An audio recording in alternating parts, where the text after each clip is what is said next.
Following police procedure or committing a crime, authorities in Louisiana are considering charges against a white officer in the death of a black suspect. CNN's Drew Griffin reports.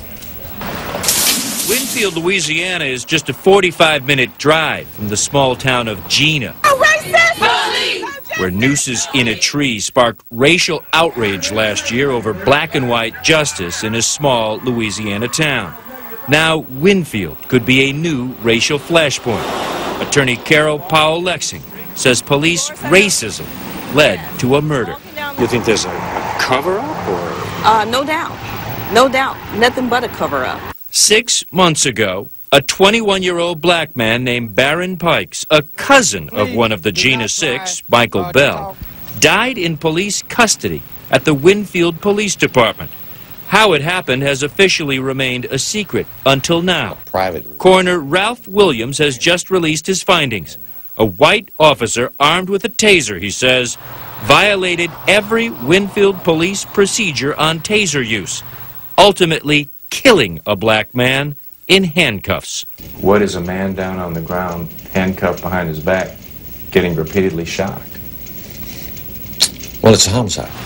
For months, police have said Pikes may have been on drugs, may have fought with police, may have somehow caused his own death.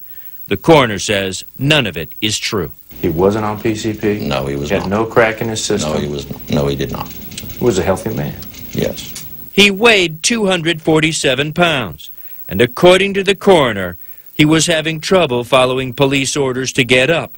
So Officer Scott Nugent pulled out his taser, like this one, and fired. The first shot was fired at 1:37 p.m., and you have 6 shots fired by 1:40.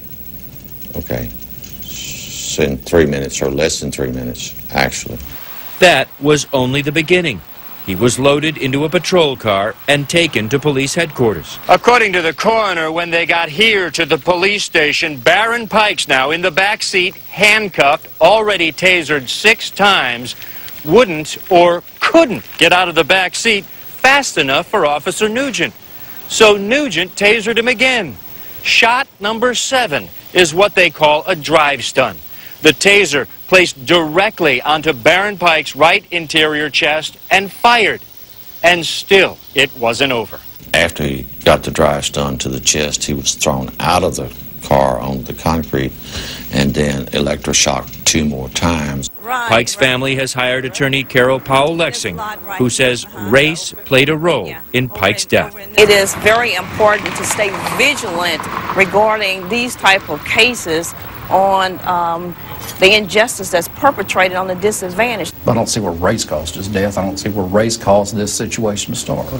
Lieutenant Charles Curry is trying his best to diffuse racial tension, but he can't explain why a black handcuffed suspect was tasered so many times by a white officer. The city council has fired Nugent. He's appealing. His attorney tells CNN the officer followed procedure. He tried to entangle his arms after he was handcuffed, tried to pull him to the ground, repeatedly fell to the ground. The only thing he could have done other than just say, okay, we're going to let you go, is either beat him or tase him. He did the right thing. Any day now, the district attorney here will decide if Officer Nugent did the right thing or if the death of Baron Pikes was a crime. Drew Griffin, CNN, Winfield, Louisiana.